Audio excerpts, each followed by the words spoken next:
Smart Bourse vous est présenté par Silex. Conseil en investissement, produits structurés, gestion d'actifs, technologie.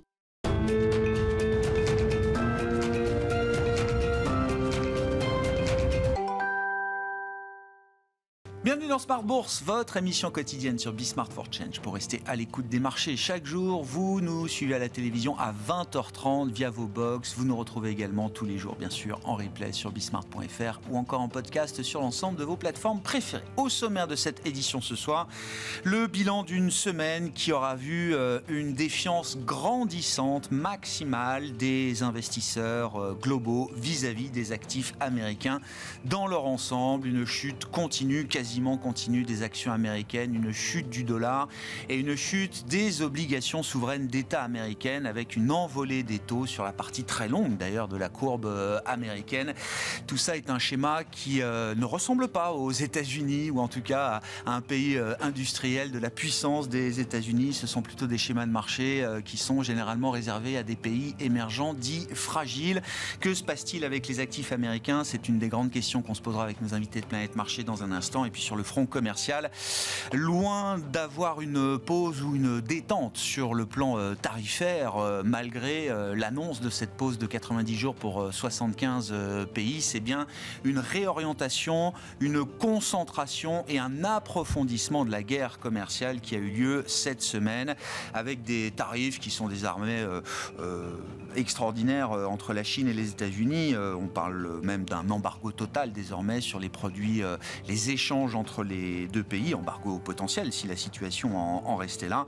Et au final, à la fin de cette semaine, les États-Unis restent le pays industrialisé qui a les droits de douane les plus élevés du monde. Peut-être même d'ailleurs, selon les méthodes de calcul, que ces droits de douane moyens pondérés sont plus élevés en cette fin de semaine qu'ils ne l'étaient au moment de Liberation Day, pendant ces 14 heures au cours desquelles les tarifs dits réciproques ont été mis en vigueur par les États-Unis. Bilan de cette semaine avec nos invités dans un instant, et puis une nouvelle séquence qui démarre avec les publications de résultats d'entreprise. Quelques grandes banques américaines ont publié leurs résultats, plutôt bons d'ailleurs encore sur le premier trimestre, mais les messages envoyés par les managements sont assez directs et assez inquiétants, peut-être même pour la suite. Pauline Gratel vous en apportera le détail dans un instant. Enfin, dans le dernier quart d'heure de Smart Bourse, nous évoquerons les enjeux de l'épargne salariale en France, un marché qui représente environ 200 milliards d'euros, et nous évoquerons ces enjeux avec le cofondateur et directeur général de Shares qui sera avec nous en plateau. Shares qui a annoncé il y a quelques semaines à peine un partenariat avec AXA pour développer, révolutionner justement les mécanismes d'épargne salariale en France. Benjamin Chemla sera avec nous en plateau dans le dernier quart d'heure de Smart Bourse.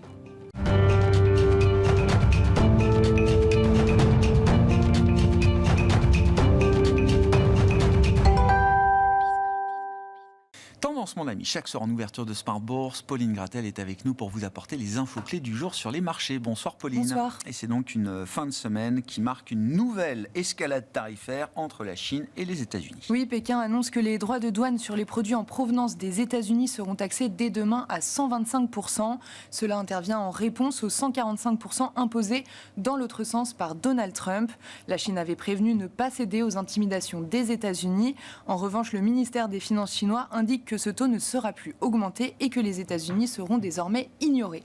Les indices européens qui avaient ouvert en hausse ce matin ont fini par basculer dans le rouge au cours de la séance. Oui, le Stoxx 600 et l'Eurostoxx 50 cèdent environ 1,5% après cette nouvelle escalade, mais réduisent un peu leurs pertes au cours de la séance. Le DAX plonge de quasiment 2% au cours de la séance. Le FTSE, lui, est dans le vert aujourd'hui. En France, le CAC 40 cède jusqu'à plus de 1% au cours de la séance avant de revenir proche de l'équilibre, autour de 7100 points. Aux États-Unis, les indices ouvrent en repli avec un Nasdaq autour de l'équilibre à l'ouverture, après avoir plongé encore de 4% hier. Mais encore une fois, ce sont bien les tensions sur le marché obligataire américain qui marqueront cette semaine. Quel est l'état des lieux qu'on peut dresser actuellement, Pauline ? Aux États-Unis, les taux longs qui s'étaient stabilisés hier ne cessent de remonter de plus de 10 points de base pour le rendement à 10 ans, au-delà de 4,50%. Le rendement à 30 ans est à nouveau proche de 5% aujourd'hui, en hausse de 60 points de base depuis lundi.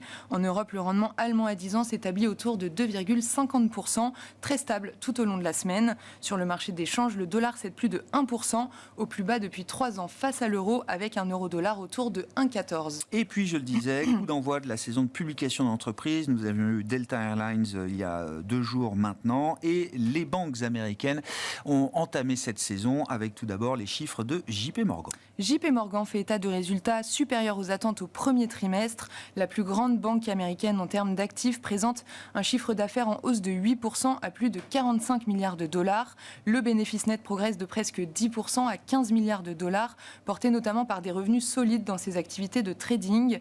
Malgré ses bons résultats trimestriels, Jamie Dimon alerte sur les turbulences considérables que l'économie américaine va affronter. Le titre est en hausse de 1% à l'ouverture. Morgan Stanley rendait également sa copie avant l'ouverture du marché américain. La banque d'affaires fait état de revenus records en hausse de 17% au premier trimestre à presque 18 milliards de dollars contre 15 milliards il y a un an. Les résultats sont là aussi supérieurs aux attentes des analystes. Le bénéfice net de 4,3 milliards de dollars progresse de plus de 26% sur la période.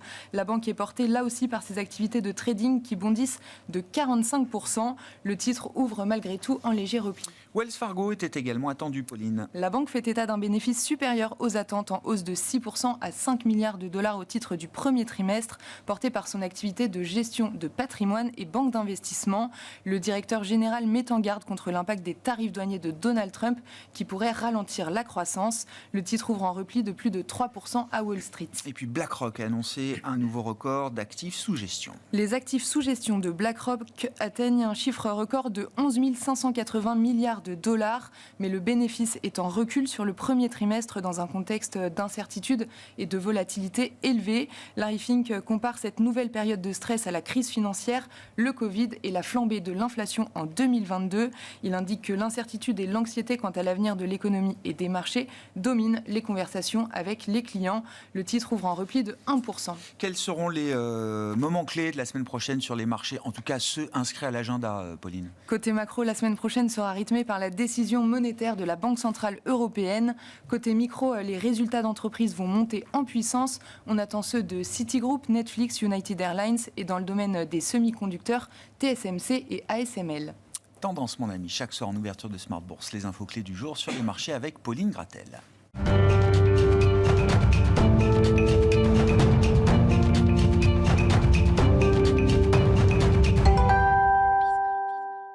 Trois invités avec nous chaque soir pour décrypter les mouvements de la planète marché. Léa Dunant-Châtelet est avec nous, directrice de l'investissement responsable chez DNCA. Bonsoir Léa. Bonsoir Grégoire. Arnaud Morel à nos côtés également, directeur de la gestion sous mandat de Promépar Asset Management. Bonsoir Arnaud. Bonsoir Grégoire. Et Patrice Gautry nous accompagne, chef économiste de l'Union bancaire privée. Bonsoir Patrice. Bonsoir Grégoire. Merci d'être là, ravi de vous retrouver tous les trois. Alors j'ai fait une petite interro surprise là.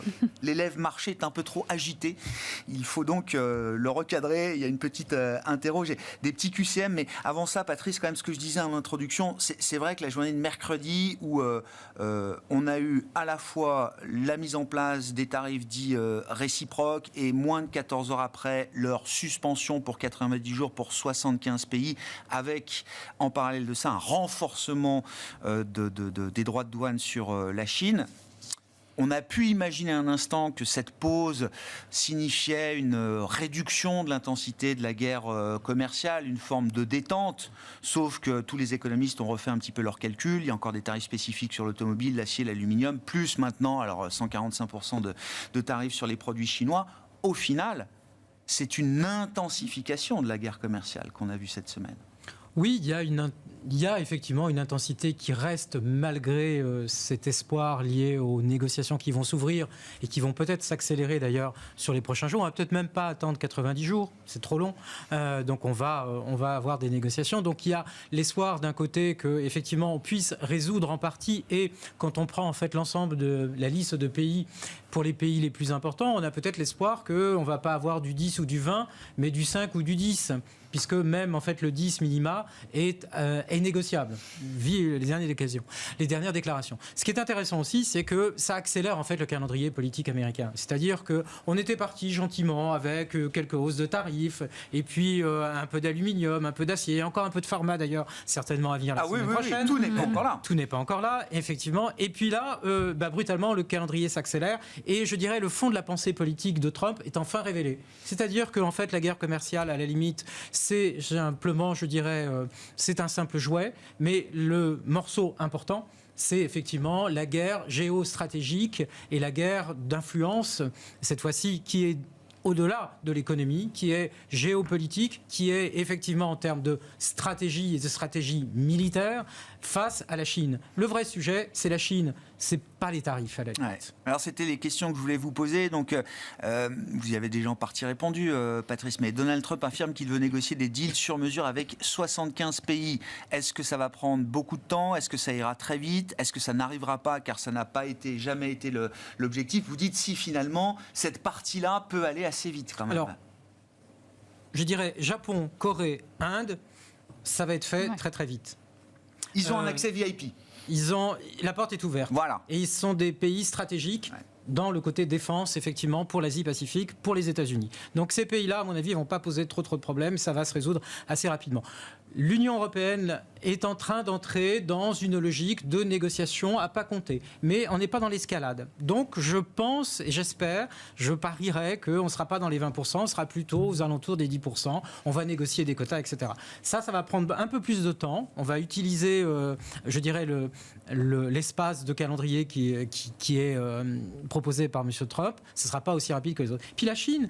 Mais il n'y a pas de négociation. Non. En fait, on ne va pas négocier sur les tarifs, puisque le sujet, ce n'est pas les tarifs. Non. Le sujet, c'est la lutte d'influence et les zones d'influence. Donc en fait, c'est un Yalta, c'est un congrès de Vienne qu'il faut discuter avec la Chine, c'est-à-dire quelle partie du monde M. Xi et M. Trump veulent se répartir. C'est ça le vrai sujet. Ça veut dire quand même que les 75 pays, là, dans les 90 jours, ou moins, ou plus, j'en sais rien, vont devoir se positionner par rapport à ça, Patrice? Alors après, il y a les petits pays. L'île avec les pingouins, ils vont peut-être pas négocier. Grosso modo, après... Les autos l'inquiètent beaucoup aussi, visiblement. Il en a fait un pays. ennemi. Oui, il y a d'autres pays qui... Alors les pays d'importance, me semble-t-il, parce qu'en fait, on les a oubliés. Canada, Mexique, ça c'est tout proche. Et là aussi, il faut reprendre la négociation. Donc les autres pays, en fait, vont se mettre... Il y a deux possibilités. Soit ils se mettent dans l'ombre des grandes zones, c'est-à-dire le Japon, la zone euro, en adoptant des stratégies ou en baissant carrément leurs tarifs à zéro, ou soit ils se mettent effectivement du côté de la Chine, et à ce moment-là, ils adoptent la même situation que la Chine. C'est pour ça que je parle d'un Yalta, et ça dépasse le cadre commercial. Alors dans ce contexte-là, Léa, une question sur l'Europe. Avec Trump, est-ce que l'Europe mène une bonne stratégie? Elle gagne en crédibilité, en attractivité? Est-ce qu'elle risque de se désunir à nouveau? Est-ce qu'elle devra compter avant tout et surtout sur une banque centrale européenne, toujours l'institution la plus réactive, beaucoup plus proactive pour accommoder une situation qui reste et qui restera très fragile? Est-ce que l'Europe est bien sûr sauvée puisque l'Allemagne paiera? Ah oui, alors ça, c'est vrai qu'on a eu ça juste avant qu'on a presque oublié depuis. Oui, non, mais là, ça reste quand même c'est quand même un gros pavé dans la mare. Enfin, c'est quand même une brique qui vient consolider. Moi, j'ai le sentiment quand même que c'est une très bonne nouvelle pour l'Europe ce qui se passe, parce que ça a complètement réveillé et les institutions et effectivement les démarches globalement pays par pays, mais aussi au niveau européen. Et je pense que si on n'avait pas eu ce réveil collectif, Trump n'aurait pas été là, on n'aurait pas eu ce réveil collectif. Donc le risque de désunion pour vous, il a plutôt... Parce qu'il y a toujours ce risque de fragmentation permanent qui entoure l'Europe. On a commencé quand même avec le sujet ukrainien avant cette course aux barrières douanières, et on a vu l'Union européenne se mobiliser collectivement. Je pense que ça peut être le cas aussi pour les barrières douanières. Il y a un modulo quand même qui est un peu plus l'approche gérant qui nous inquiète, c'est certains pays ont des entreprises leaders qui sont vraiment des mastodontes chez eux. Je pense à ASML qui publie justement la semaine prochaine, Pauline m'y a fait penser à l'instant. Je pense à Novo Nordisk également. Là, on peut avoir deux gros acteurs qui font que la discussion unilatérale de Trump avec ces pays-là peut être beaucoup plus rude. Pour le reste, finalement, les importations américaines, c'est pas un sujet majeur. Donc je pense qu'en fin de compte, on a de quoi se défendre d'une certaine manière. Et puis les discussions avec avec le reste du monde, quelque part, se réouvre aussi et apporte peut-être des solutions. Et on est tout aussi content de voir ces pays-là rentrer dans la danse. Et Donc, il faudra que l'Union européenne discute avec la Chine. C'est pour revenir Oui, au sujet mais chinois. Il n'y a pas de tabou de ce point de vue-là. Non, mais elle aurait dû... Trump ne doit pas nous empêcher ou nous effrayer. Je pense même que c'est une bonne nouvelle que Trump nous impose de le faire parce que rappelons-nous qu'on est tout aussi dépendant de la Chine sur bien des secteurs stratégiques en Europe. Donc c'est une bonne nouvelle qu'on parle avec eux. Ouais. Arnaud, alors les enjeux des 90 prochains jours, sur le plan micro peut-être, c'est intéressant. On démarre là, la saison de publication d'entreprises. Alors, bon, j'imagine que les chiffres du premier trimestre seront encore corrects, conformes à ce qu'on pouvait attendre, sauf accident ici et là, puisque le premier trimestre n'a pas été encore marqué au fer rouge par cette guerre tarifaire. Mais pour la suite, est-ce que les entreprises vont même pouvoir ne serait-ce qu'annoncer des perspectives, des guidance, comme on dit? C'est la grande question qu'on va avoir cette semaine, en tout cas avec SML et LVMH aussi, qui publient. Ouais. Donc on va voir ce que ça donne un petit peu. Ce qu'on voit déjà, c'est comment s'active le consensus, comment se positionne le consensus. Des grosses révisions quand même d'IPS. En Europe, on vient quand même de passer de 8% en début d'année à pratiquement 4%. On a eu des révisions donc, qui ont été divisées par 2. C'est un mouvement qui a été fait sur les 15 derniers jours en termes d'anticipation qu'on avait rarement vu. On l'a vu à période Covid, on l'a vu au mouvement 2022. Donc ça, c'est quand même un choc énorme aujourd'hui sur la croissance qui est anticipée. Maintenant, est-ce que les sociétés vont pouvoir guider? Est-ce qu'elles ne vont pas aussi en profiter pour aujourd'hui dire, au vu de la visibilité et de la conjoncture économique, est-ce que ce n'est pas le moment aujourd'hui de rabaisser les guidance, de aussi dire que les bénéfices ne seront pas atteints? C'est toutes les problématiques et les enjeux. Enfin, dans ces périodes-là, on le sait bien, dans les périodes de tumulte, de tension, les entreprises ont toujours tendance à revoir un petit peu à la copie pour mieux surprendre, mieux s'adapter aussi en termes de cahier des charges annuels. Et ça, c'est les points qui vont être à suivre. On l'a vu, on a eu 2 boîtes qui ont publié ce matin. Le chocolatier suisse Paris Calbo, merci, ouais. et qui a fait exactement ça, qui a dit aujourd'hui mes guidance, je les delete. Donc c'est le sujet. On a également dans le recrutement en Angleterre ce matin. Page. Exactement, merci. Et, c'est vous qui les avez. C'est vous qui me l'avez dit, Arnaud. Je les loupe à force de les répéter toute la journée.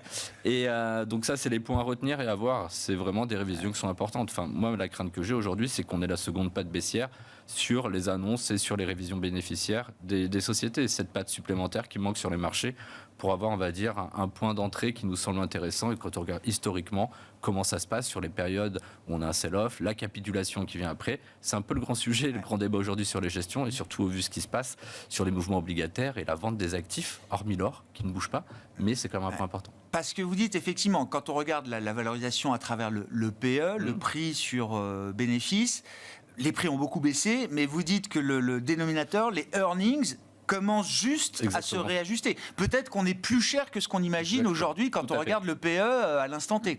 Le pricing aujourd'hui de la croissance des années, peut-être n'est pas, et clairement n'est pas encore, en tout cas au vu du contexte actuel et de tout ce qui a été annoncé et de tout ce qui est prévu, n'est aujourd'hui pas acté dans les prévisions. C'est le risque clairement sur les marchés, vraiment on le voit sur le rating. Nous étions en début d'année à 13 fois, on est toujours à 13 fois sur le stock 600. On a des ratés d'un PER de 2 sur la partie américaine. Enfin voilà, il y a les IVCL, il y a tout aujourd'hui pour dire qu'il y a quand même un risque. Donc on espère qu'on aura un peu plus de visibilité, j'espère qu'on aura des avancées sur les négociations, mais clairement je ne vois pas comment les sociétés, en tout cas industrielles, exposées aux États-Unis, peuvent avoir un message positif. Et, on a vu Delta Airlines, Walmart abandonner tout ou partie de leur guidance. Exactement, et les messages de Nike, de FedEx. Bon, même si FedEx est habitué de ça, mais voilà, c'est quand même des messages d'attention. On parle de croissance de bénéfices, on parle de réduction de la croissance de bénéfices, on ne parle pas de la contraction des bénéfices. Donc ça reste une bonne nouvelle, c'est-à-dire qu'à un moment, ce marché, il se fait peur. Il a raison d'avoir peur, et effectivement, je suis entièrement d'accord avec vous. On peut même, allez, soyons fous, entre 0 et 3. Si on veut être hyper prudent, entre 0 et 3, ce serait quasiment de la récession. Mais on n'est pas encore en récession, ce qui fait qu'entre 0 et 3, quand le marché commencera à pricer du 0,3, il faudra rentrer dans le marché. Exactement. Tiens, la question de la récession, parce qu'on a vu beaucoup de calls récession arriver. Alors, pendant ces 14 heures, encore une fois, où les tarifs réciproques étaient été en place. Et puis c'est vrai qu'avec la pause, on s'est demandé s'il fallait revoir notre copie. Encore une fois, je le rappelle, Patrice, les États-Unis restent le pays industriel, mais il n'y a même pas photo. C'est-à-dire que c'est 10 fois plus que les tarifs qui prévalaient auparavant, et c'est peut-être entre 20 et 25 pour les droits de douane moyens pondérés aux États-Unis en fonction des secteurs et des importations. C'est historique, c'est majeur. Est-ce que, pour autant, le risque de récession a disparu ? Alors, si je repars du micro, je pense qu'on a déjà eu les indications. Là, je vous tends une perche, en quelque sorte, avec les compagnies aériennes. On a l'impression qu'elles sont déjà entrées dans une logique de récession. Non. Ce ne sera certainement pas le cas. Alors, le secteur de la distribution, moi, j'ai un peu de crainte parce que c'est un secteur qui ne va pas pouvoir passer les hausses de prix de tarifs. Il sera obligé, effectivement, soit de licencier ou soit, effectivement, de répercuter sur... C'est pas vraiment ce qu'a dit Walmart, justement. Et c'est là où je voulais intervenir. Et je pense que ça va être toute la difficulté côté micro, c'est d'analyser effectivement le comportement des entreprises. Sur la partie earnings, clairement, ce sont les États-Unis les plus à risque. Il n'y a pas de débat là-dessus, puisqu'ils vont avoir une contraction de leur marge, d'autant plus que Trump, leur propre président, leur fait planer l'interdiction de toucher au pouvoir d'achat des Américains. Donc, il n'y a pas d'autre solution que les marges dans ces situations. Et puis, quand on les écoute, il y en a comme Walmart qui dit pas de problème. Moi, je n'augmenterai pas les prix. Par contre, c'est les fournisseurs. C'est chez eux que je vais aller chercher finalement cette partie de marge que je ne veux pas rogner chez moi. Il y a d'autres acteurs. Toyota a annoncé de son côté que de toute façon, eux, ils absorberaient intégralement sur leur marge la hausse finalement des tarifs. Exactement. Et puis vous avez Apple qui a dit allons. Alors ça, c'est le consommateur qui va l'absorber, mais pas le consommateur américain. Les autres. Le reste du monde qui paiera. Dans tout cet environnement-là, je rejoins effectivement ce qu'a dit Arnaud, c'est évident que les entreprises vont en Europe choisir je n'ai pas de visibilité. C'est vrai que je retrouve vraiment la période Covid de ce point de vue-là, et on va avoir un sujet. En revanche, elles seront, à mon sens, pour un certain nombre d'entre elles, impactées beaucoup moins que les États-Unis sur leurs earnings, mais il y aura une instabilité plutôt sur la partie chiffre d'affaires, qui va venir bien sûr des tarifs douaniers, mais aussi des devises. Beaucoup d'entreprises qui ne sont pas forcément impactées par les tarifs douaniers vont l'être à travers leurs expositions dans différents pays sur la devise. D'autant ça, c'est que difficile. Ce qui est particulier, c'est que alors que les termes de l'échange sont choqués par Trump, on devrait avoir théoriquement plutôt une appréciation du dollar pour compenser justement l'élévation des barrières douanières sur le marché américain. Et on en reparlera sans doute après. Vu qu'il y a un peu de confiance abîmée, c'est plutôt une chute du dollar contre l'ensemble des devises aujourd'hui. Ouais. Donc c'est pas un mouvement qui va aider les exportateurs aujourd'hui. Absolument. Alors que au début de l'année, avec les perspectives de guerre commerciale, on avait plutôt une baisse de l'euro. Et on disait, très bien, le change absorbe une partie des tarifs que Donald Trump mettra sur l'Europe. Tout à fait. Là, ça s'est renversé. Exactement. Ça veut dire qu'on a deux paramètres qu'on ne peut pas vraiment anticiper. Donc moi, je comprends la position des entreprises et je comprends aussi le mouvement large qui a été fait sur le marché américain depuis le début de l'année, parce qu'effectivement, les niveaux de valorisation en face de la croissance bénéficiaire attendue, vu le contexte, étaient absolument incohérents. Et ça, le marché américain l'avait déjà corrigé en partie. Bon. Patrice. On était parti effectivement sur une croissance à 3%, fin de l'année dernière, croissance 3%, inflation 3%. Bon là, on se dit inflation 4-5%, croissance 0, juste pour éviter la récession. Donc un beau gros choc stagflationniste, c'est ça Oui, c'est un choc stagflationniste. On va voir assez vite ou pas encore... Je reviens à ma période de 90 jours. Qu'est-ce qu'on va voir se développer sur le plan macro dans les 3 prochains mois? Dans un premier temps, ça va être effectivement, je pense, l'inflation, puisque les entreprises ont accumulé des stocks. Elles ont même commencé à augmenter leurs prix en disant on prévoit un peu les marges pour celles qui le peuvent, du moins. Donc on va avoir une dérive. Là, on était dans une séquence, on a eu les indicateurs de prix à la consommation et de prix à la production.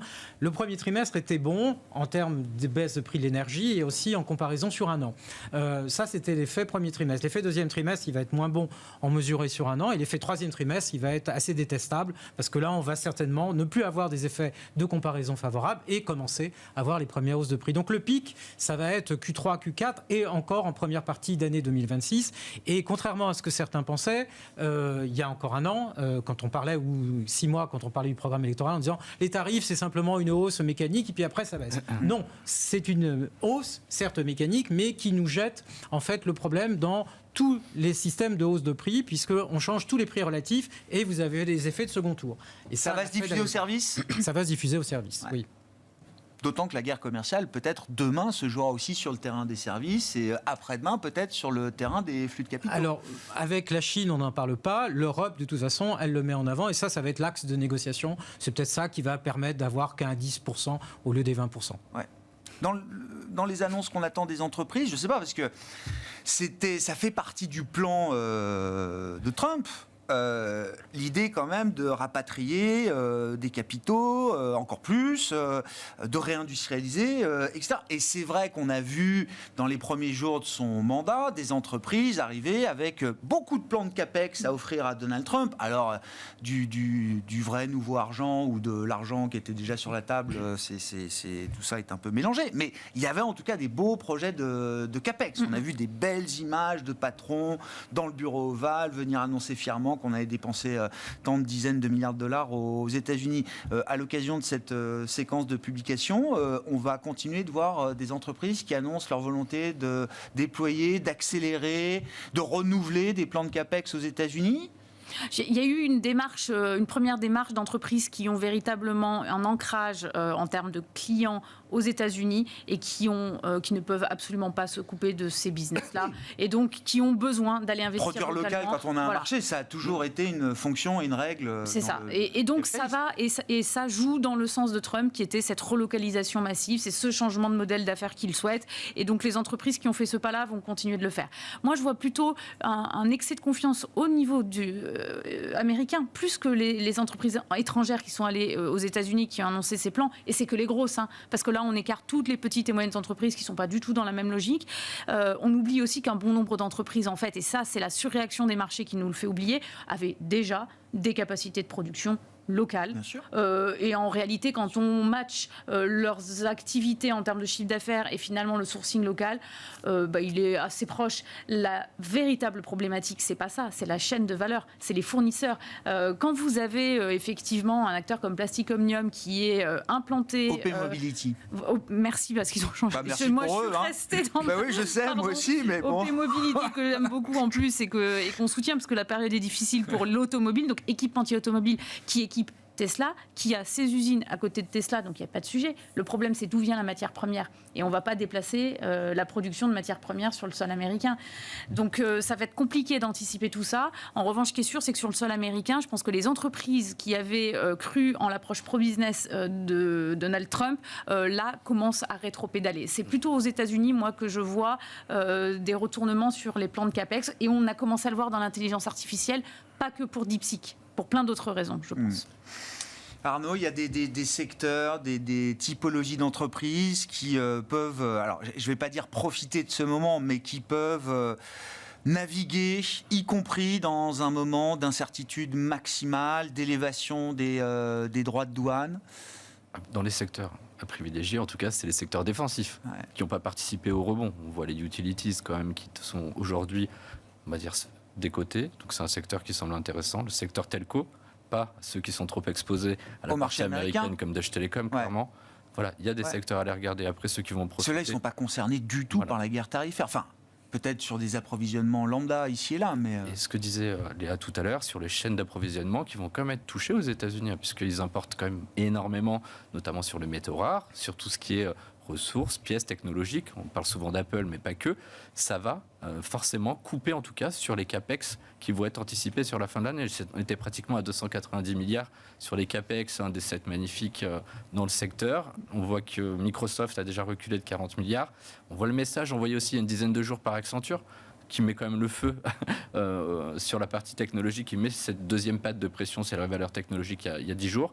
Donc ça, c'est quand même des points à surveiller. Donc aujourd'hui, il y a quand même pas un alignement des planètes pour revoir les CAPEX à la hausse, ça c'est sûr. Il y a un élément pour réenchanter le cycle américain. Il y avait une promesse qui pour l'instant est un peu disparue, c'est la baisse des impôts. Oui. C'est-à-dire si vous voulez que les entreprises viennent investir aux États-Unis, eh bien il faut non pas le promettre mais le mettre sur la table, la fameuse baisse des impôts à 15%. Et pour l'instant, le Trésor n'en parle plus, le Congrès est en train de plancher dessus, mais j'ai bien écouté Rose Garden partie le dans la fameuse conférence. Le discours et grosso modo, on parle effectivement de lever les impôts d'impôts sur les pourboires, mais par contre, j'ai pas entendu de baisse d'impôts promise aux entreprises. Si on veut redonner effectivement un moteur à l'investissement en faveur et réenchanter l'exception américaine, eh bien, il faut parler de baisse des impôts. Bon. Mais cette séquence, elle est quand même toujours là à l'agenda. Alors, j'ai l'impression qu'elle est un peu dans la trappe et que grosso modo, ils n'ont pas les sous. Ouais. Ils n'ont pas les sous. Et ça, la hausse des tarifs. Le marché ne fera pas crédit, dire, sur un niveau de déficit supplémentaire que ce qu'il y a aujourd'hui. Et la façon de restaurer les bénéfices par action, eh bien, effectivement, c'est d'avoir une petite aide du côté de la fiscalité. Mais pour l'instant, on voit bien que dans les discussions qui ont cours en ce moment du côté du Congrès, on parle de 5 trillions, mais dans les 5 trillions, c'est 4,5 qui sont déjà le renouvellement des aides passées, mais qui ne sont pas des... une baisse supplémentaire. Non. Et dans le programme de Trump, la new money, c'est-à-dire en fait l'apport d'argent frais, il vient uniquement en fait de ces baisses d'impôts. Et pour l'instant, même des tarifs à 15% en moyenne, donc on n'est pas au maximum du réciproque, et bien même des tarifs à 15%, ça génère pas les revenus suffisants. Donc Trump, il n'a pas les sous. Bon. Je rappelle, Trump 1, dans la séquence, alors l'économie était différente, etc. Mais il avait commencé par les baisses d'impôts, la dérégulation, avant d'attaquer la guerre commerciale à partir de 2018. Donc une inversion même de la séquence totale aujourd'hui, qui met le doute d'ailleurs sur la possibilité de faire la suite de la séquence partant de la guerre commerciale. Léa ? Non, mais en fait, je suis assez interloquée du discours que l'on a aujourd'hui par la violence effectivement du retournement. C'est ce que vous disiez à l'instant. Rappelez-vous, il y a 6 mois à peine, les États-Unis, c'était quand même le marché à avoir, le marché sur lequel investir, le seul pays qui se sortait de toutes ces séquences de pour crise. Pour plein de bonnes raisons. Il y avait une économie exceptionnelle. Absolument. Et là, de les voir à ce point-là s'embourber en fait dans une politique assez peu compréhensible finalement par tout le monde et voir progressivement un peu tous les alliés aussi de ce président partir les uns après les autres est assez inquiétant en fait. Et tout ça est à la faveur de l'Europe. Ça se traduit aussi par les flux, ça s'est traduit par les performances en début d'année. Moi, je trouve que c'est une super nouvelle. Enfin, on a un marché européen qui se réveille. Je trouve c'est important de le dire. Ça fait tellement d'années qu'on n'a pas réussi à voir ça.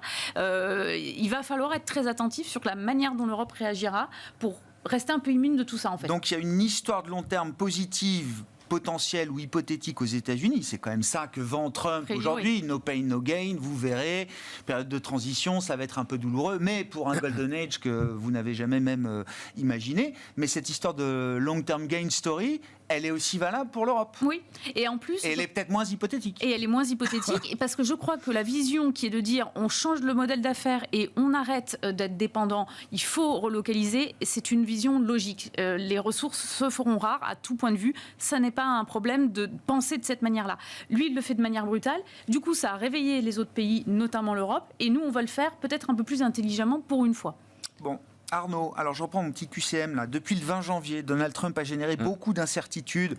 Les modèles économiques montrent un niveau d'incertitude maximale qui n'a pas baissé cette semaine, qui a peut-être même encore augmenté, et a généré aussi une perte de confiance importante vis-à-vis des investisseurs globaux. Le marché va finir par oublier, le marché a une mémoire de poisson rouge, et puis après tout, ce sont les États-Unis, c'est eux qui ont les porte-avions à la fin de la journée. C'est très inquiétant pour la suite. La défiance vis-à-vis des actifs américains peut devenir une défiance structurelle. Les électeurs de Trump, y compris la base MAGA, vont à un moment être déçus, passablement déçus de la politique économique conduite par Donald Trump. C'est quoi votre état d'esprit d'investisseur par rapport à cette perte de confiance ? J'ai commencé ma carrière en 2006. Et donc j'ai vu les banques américaines faillir. Et est-ce que ça a changé ma confiance envers le secteur bancaire ? Oui. Est-ce que ça a changé ma confiance envers l'économie américaine et d'investir aux États-Unis ? Non. Voilà comment je pourrais orienter ma réponse sur ce point-là. Donc je ne pense pas, je pense que c'est court-termiste. Si M. Xi Jinping continue à montrer les muscles, il peut quand même aussi faire vaciller M. Trump. Les élections de mi-mandat, 1 an et demi. M. Xi Jinping, en fait, il n'y a pas peut-être grand-chose à perdre. Enfin, faire une coalition avec les Européens, Après, les Européens, ils sont pris en tenaille avec les États-Unis parce qu'ils ont besoin des services américains. Mais la Chine, ils exportent aujourd'hui 15%. C'est aux États-Unis. Le reste, ça inonde le monde. Donc aujourd'hui, c'est peut-être les États-Unis qui ont le plus à perdre. S'il va au bout, et j'espère pas en tout cas pour nous tous, ils peuvent faire chuter M. Trump. Donc ça peut être quelque chose qui peut aller assez vite en termes de timing et un retour de confiance. Je pense que c'est plus la défiance de M. Trump que la perte de confiance envers les États-Unis. Ouais. Sur ce que les Japonais, j'ai appris ça grâce aux réseaux sociaux. Il y a quand même encore beaucoup de choses très intéressantes sur les réseaux sociaux. Dans le milieu des années 90, donc c'était le Japon qui était ultra dominateur. Je crois que le marché japonais a dû peser jusqu'à 40% des indices mondiaux à un moment. C'était la belle époque du Walkman. Il y avait des séances où le yen baissait, les obligations d'État baissaient, et le Nikkei baissait. Et donc, en japonais, on appelait ça le triple yazoo, c'est-à-dire le signe du déclin du Japon vis-à-vis du reste du monde. C'est exactement ce qu'on observe sur les actifs américains, quasiment depuis le 2 avril dernier, et encore plus depuis le début de la semaine, dans des proportions qu'on n'avait jamais vues. Et je parle de la dette à 30 ans américaine, qui est peut-être la partie qui a la plus souffert sur la courbe américaine au cours de cette semaine. Et une chute du dollar, c'est 5% de baisse depuis le 2 avril, le dollar face à l'ensemble des grandes devises du monde, Patrice. Alors, je ne pense pas que les États-Unis rentrent dans une décennie perdue à la méthode japonaise, c'est-à-dire qu'après c'est la déflation et on oublie en fait le Japon était le dernier wagon de l'OCDE et même des fois on l'avait perdu dans des gares en pleine campagne. Donc je ne pense pas que là on soit dans les États-Unis, on rentre dans cela. Par contre, vous avez une rupture de régime, c'est-à-dire la globalisation elle est terminée. On est en déglobalisation. Déglobalisation, ça veut dire que effectivement votre dollar n'est plus la devise internationale qu'il faut avoir. On peut en avoir d'autres. Et c'est ce que les banques émergentes sont en train de faire. Elles achètent même de l'or, ce qui n'est pas courant, ce qui fait effectivement que les cours de l'or ont monté et que grosso modo on le voit bien, alors c'est le yen qui monte, c'est le franc suisse qui monte, c'est l'euro qui se réapprécie. Donc en fait, grosso modo, au niveau du système mondial international, on est en train de pivoter. Le dollar reste majoritaire, on est en train de pivoter. Mais les autres devises ne sont pas des devises de réserve. Il faudra avoir des déficits courants pour être capable de gérer, d'assumer extérieure. en fait. Et effectivement, ça a été tout un débat. Donc après, vous avez aussi sur la globalisation. L'affaire de lance de la globalisation a servi éminemment les États-Unis. Pourquoi ? Parce qu'ils échappaient au vieillissement de leur population et ils trouvaient en fait de nouveaux marchés qui étaient rendus accessibles parce que la main-d'œuvre locale était pas chère et donc en fait on satisfaisait la demande globale et on diminuait les coûts pour les actionnaires américains. Donc les États-Unis ont été les bénéficiaires en définitive, plus la création de ces fameuses sociétés transnationales qui ont aujourd'hui un pouvoir supérieur à l'État. C'est toute cette chaîne-là qui est remise en cause. Donc peut-être pas de décennies perdues, mais grosso modo il va falloir raisonner autrement. Les champions de la globalisation ne seront pas les champions de la déglobalisation. Ils ne pourront pas assumer. On va revenir avec des blocs régionaux, des chaînes de valeur, vous en parliez tout à l'heure, qui sont, on le voit bien avec l'automobile et puis d'autres secteurs internationaux. Et bien maintenant, on va raisonner avec des choses qui sont au moins régionales. Je vois très bien la big picture que vous décrivez à terme, Patrice. Dans l'intervalle, quand on a eu des séances comme celle de mardi, mercredi sur les marchés obligataires, on se pose la question de savoir si à un moment la Fed ne doit pas rentrer dans le jeu pour calmer un peu la situation, au moins temporairement pour un temps défini. Alors, est-ce qu'on est déjà à ce niveau de dysfonctionnement, Patrice, ou est-ce qu'il y a encore un peu de marge ? La Fed ne peut pas calmer Trump. Ça, malheureusement, c'est pas de son pouvoir. Sauf à, je sais pas, essayer de faire des cocktails ou des choses comme ça, le distraire. Mais grosso modo, la Fed peut pas grand-chose. Aujourd'hui, elle est coincée, puisque l'inflation, c'est ce qu'on disait tout à l'heure, elle va un peu arriver, et que grosso modo, la dégradation de l'activité n'est pas suffisante pour inverser encore la politique monétaire. Donc pour l'instant, la Fed est coincée, à la différence de la BCE, de la Banque d'Angleterre, de la Banque du Japon et de la PBOC. La Fed est coincée dans cet attentisme. Néanmoins, cet attentisme, pour l'instant, quand il va déboucher, et je pense que ça va être l'été prochain, il va déboucher sur une balance qui se dégrade du côté de la croissance et surtout du côté de l'emploi. Donc la remontée du taux de chômage, 4,5%, ça va, et ça, je pense qu'on va y arriver assez vite, avec ce qu'on disait sur le côté microéconomique. Donc ça va être une alerte qui va permettre de déclencher des baisses de taux. Le marché monétaire attend quasiment 100 points de base de baisse de taux. 4, c'est beaucoup trop. C'est beaucoup trop. Il y en aura peut-être 2, ce sera déjà pas mal. C'est ce qu'on attendait en fin d'année. Donc l'idée n'est pas de voir la Fed aller en territoire accommodant, là. Alors la Fed y va, mais contrainte et forcée. Elle pourrait y aller en cas de Crise financière. Ce qu'on a vu effectivement avec l'adjudication qui se passait très très mal sur le 3 ans et qui menaçait les adjudications du 10 ans et du 30 ans, c'est quelque sorte des événements exceptionnels, l'Istros ou la crise des comment s'appelle LDI britannique, non ou alors la crise de l'Istros, LTCM et les crises du comment s'appelle du Commercial Residential Exit d'il y a 2023. C'est-à-dire qu'on fait une pause dans la politique monétaire, on injecte de la liquidité. Parce que là, il y a une crise sur la stabilité financière. C'est plus de la politique monétaire, on évite la crise. C'était le sens de ma question. Est-ce qu'on est à un niveau de stress ou de dysfonctionnement des marchés financiers qui peuvent légitimer une action de la Fed temporaire et définie? a suffisamment agité la sonnette d'alarme qui a amené le 90 jours, donc la pause de 90 jours, pour éviter ça. Donc le coupe-circuit, c'était ça quand même. Le coupe-circuit, ça a été ça. Le point de peine, comme on dit, en fait, c'est pas le Nasdaq, c'est pas tant le dollar, ça a été les adjudications et les menaces de fragmentation en fait, du marché obligataire. La confiance du système, du marché dans les actifs américains sous Trump? Je pense que pour parler très simplement à ceux qui nous écoutent, la progression de l'or est un témoignage très clair de la confiance, c'est-à-dire la non-confiance de ce qui est en train de se passer sur le marché américain. Je crois effectivement que qui a été dit là, je le partage complètement, le dollar n'aura plus ce statut, en tout cas à moyen terme, c'est assez clair. La confiance ensuite dans le système américain et la capacité qu'il va avoir justement à maintenir son niveau d'endettement et finalement à l'assumer dans ces conditions-là, je crois que c'est ce qui effraie les marchés. Et c'est effectivement, malgré ce coupe-circuit, la raison pour laquelle le marché obligataire pour l'instant n'y réagit pas beaucoup, en tout cas pas suffisamment. Le poids de la Fed là-dedans, j'avoue honnêtement que j'ai du mal à l'envisager. Il ne va intervenir que sur des sujets purement effectivement macroéconomiques. Il ne va pas aller sauver la politique Trump. Non, mais bon, la stabilité financière, enfin, il n'y a pas de stabilité des prix et il n'y a pas d'emploi maximum si vous n'avez pas quand même le prérequis de la stabilité financière. À un moment, ça peut quand même pousser la Fed à intervenir. Mais bon, j'entends qu'on n'en est pas là, effectivement. Sur la partie investissement, il nous reste quelques minutes. Léa, qu'est-ce qui a été décidé là, chez vous, chez DNCA et à quoi on réfléchit en termes de mouvement ou d'allocation ou spécifique dans le court terme là? Oui, alors profitons de ce souffle sur le marché européen des actions. Moi, je parle vraiment des actions là pour y retourner parce que je pense que c'est l'occasion.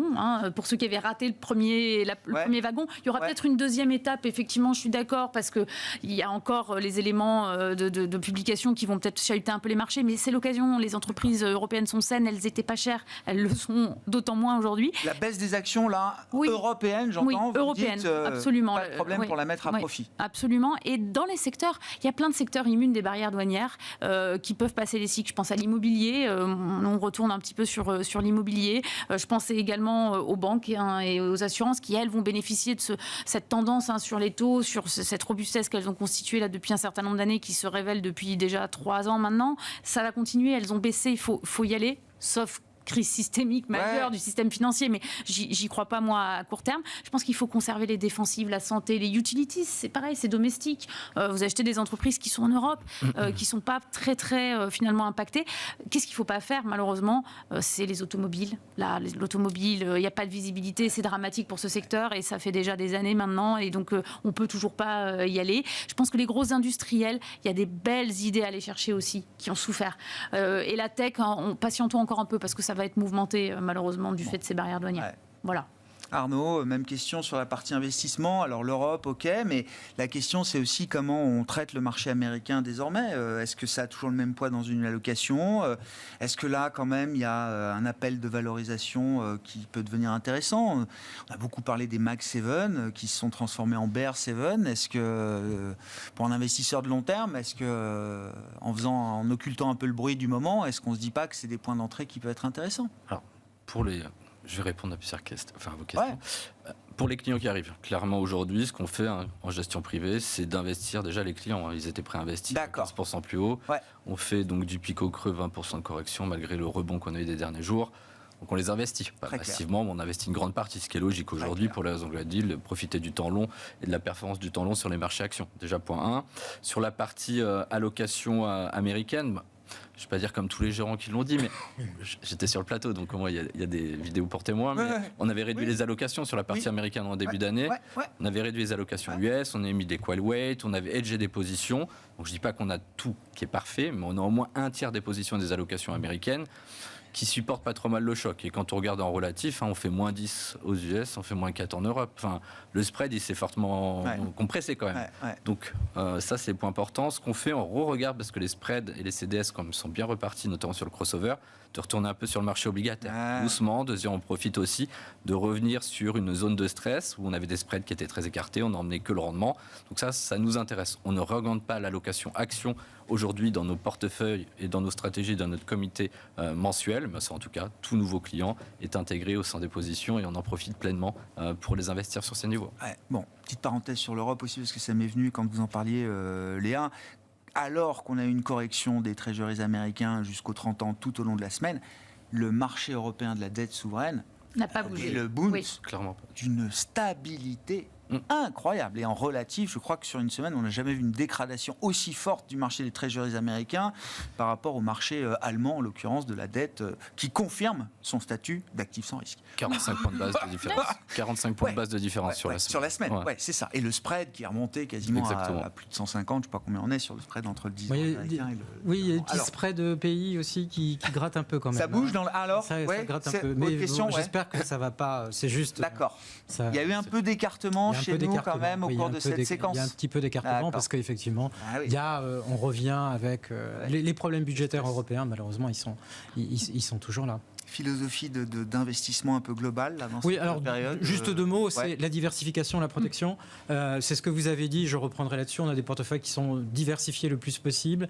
On ne va pas aimer les obligations gouvernementales à partie très très longue, donc on va être plutôt sur du crédit encore et du crédit sans risque. Et puis même chose, qualité et diversification, y compris même encore avoir de secteurs de la technologie. Par contre, ce que l'on a fait, c'est on avait réduit aussi en début d'année un petit peu les allocations. Et là, on travaille sur une poche, par exemple, d'un portefeuille diversifié avec 50% d'actions, ce qu'on peut avoir encore, on va travailler avec des protections qui peuvent aller jusqu'à 20% de cette poche-là. D'accord. Et là, ça veut dire, alors on est très sportif, on est très agile, et on joue avec ces protections. On enlève au de fur et à façon mesure à ne les pas protections. enlever le cœur en fait, de nos allocations qui sont là, un peu plus stratégiques. Donc il y a à la fois la vision très stratégique de dire, ces sociétés-là, on y croit et on va les garder, et puis le côté hyper tactique qui va être de dire, en fait, en fonction des nouvelles, eh bien, on va voir quel est le positionnement et la réaction des marchés qu'il faut avoir et couvrir ou enlever la couverture. Merci à vous trois. Merci d'avoir été les invités de Planète Marché ce soir. Léa Dunant-Châtelet, directrice de l'investissement responsable de DNCA, Arnaud Morel, directeur de la gestion sous mandat de Promépar Asset Management et Patrice Gautry, chef économiste de l'Union bancaire privée.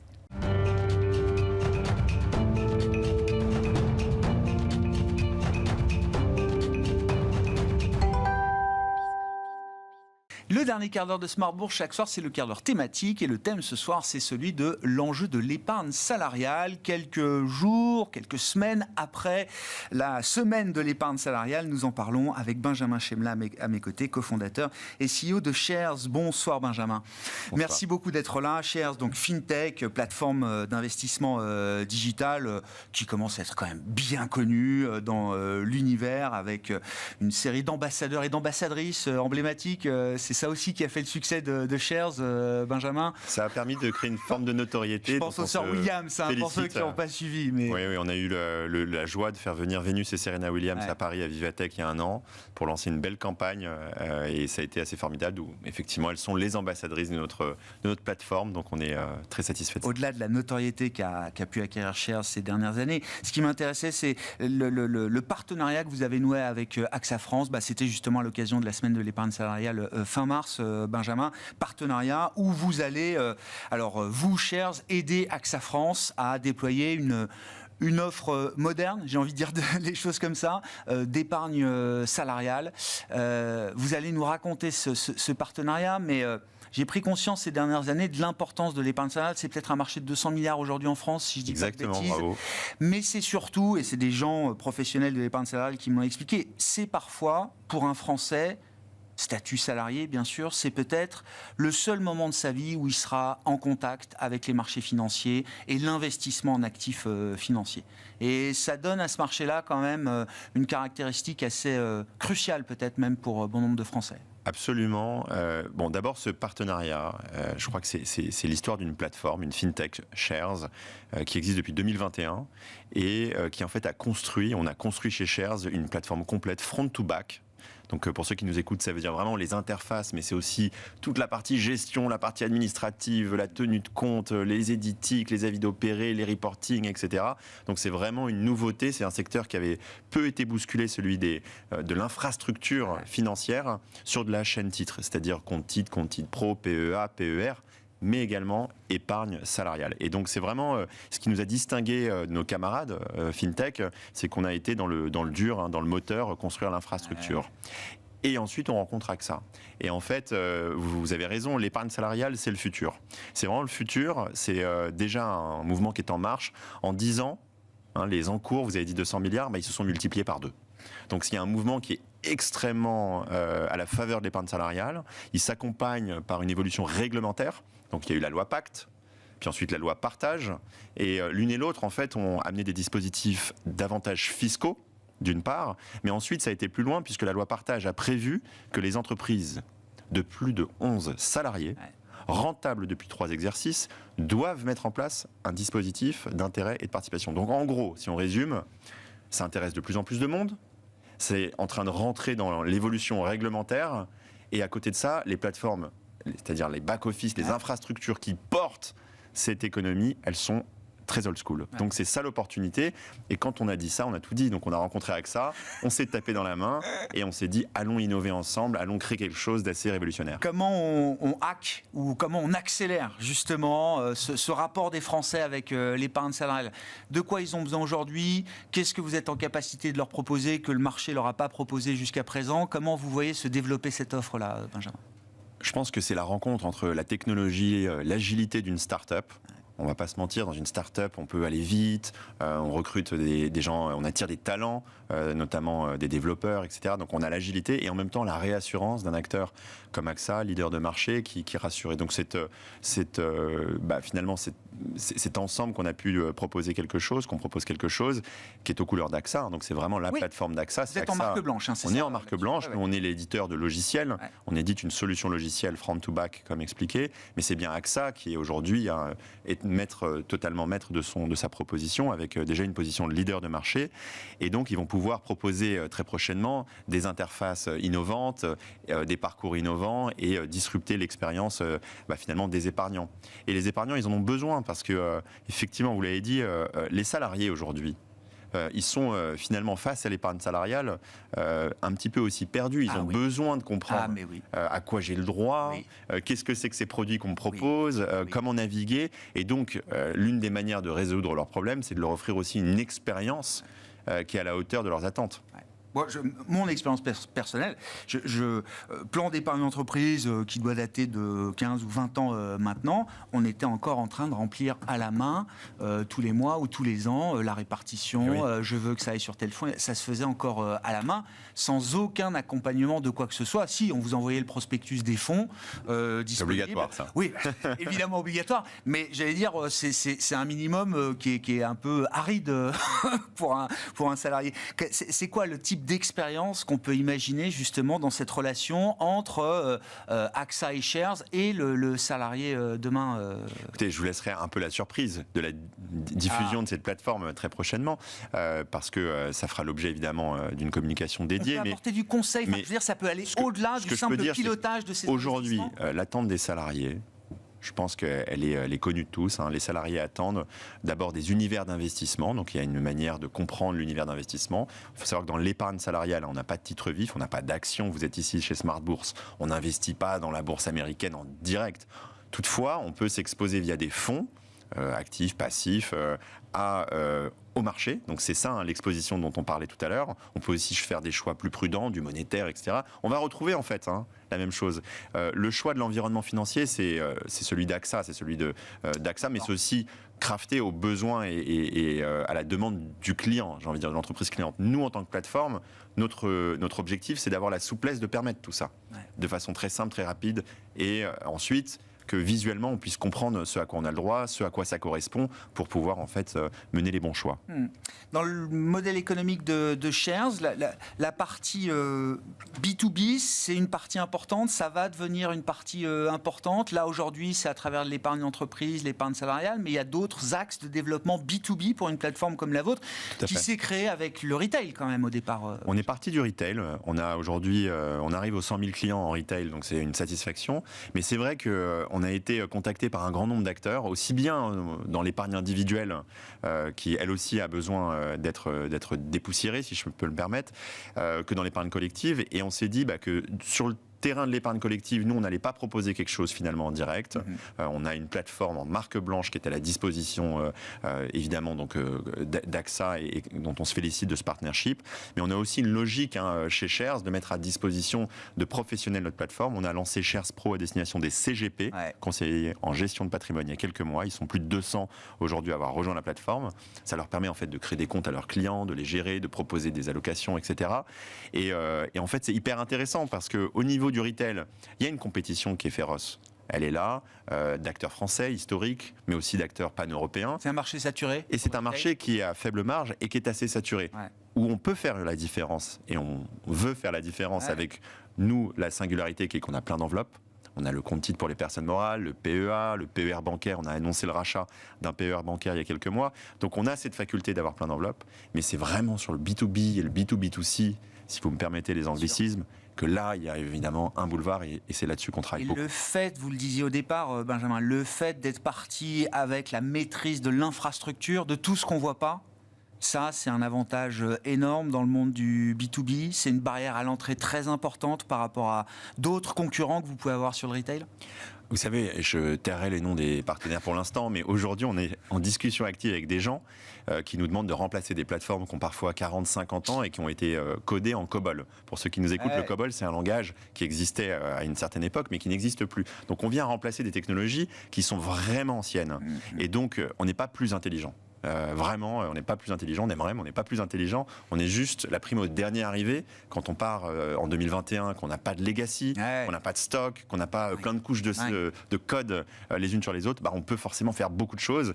Et donc, on serait en fait mal avisé de ne pas en profiter en mettant à disposition des gros acteurs nos technologies.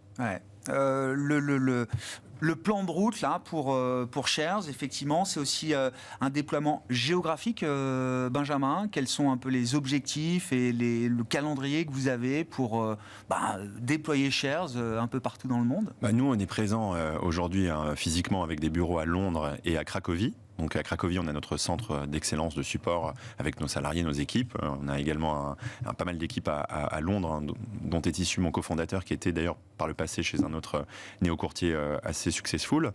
Et donc aujourd'hui, nous, notre ambition, elle est européenne. On est un acteur qui, en plus d'être éditeur logiciel, mais on est aussi évidemment une entreprise régulée, passeportée en Europe. Et donc on a un terrain de jeu qui sera l'Europe très prochainement. Comment ça se passe en ce moment là dans des marchés comme ça? Alors vous êtes aussi quand même la plateforme est au contact direct du client particulier, du client final.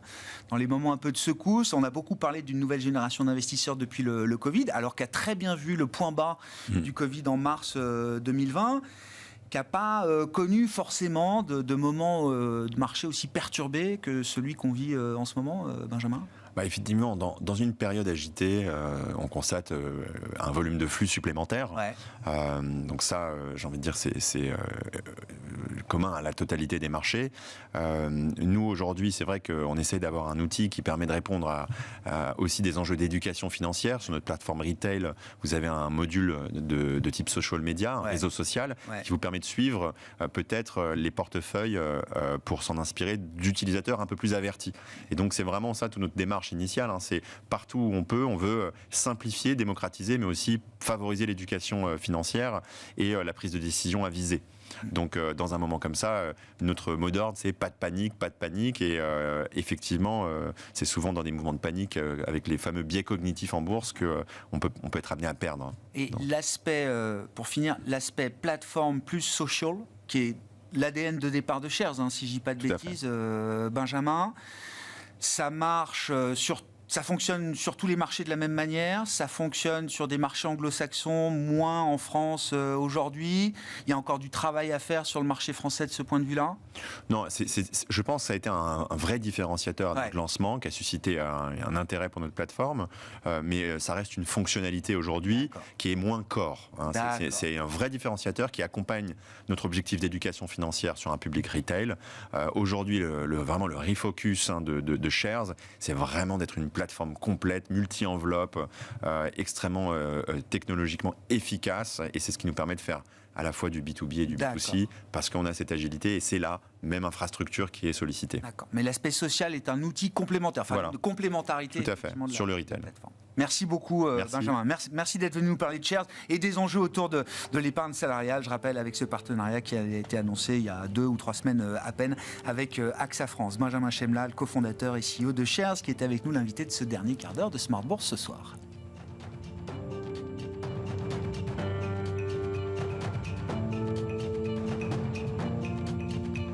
Smart Bourse vous a été présenté par Silex, conseil en investissement, produits structurés, gestion d'actifs, technologie.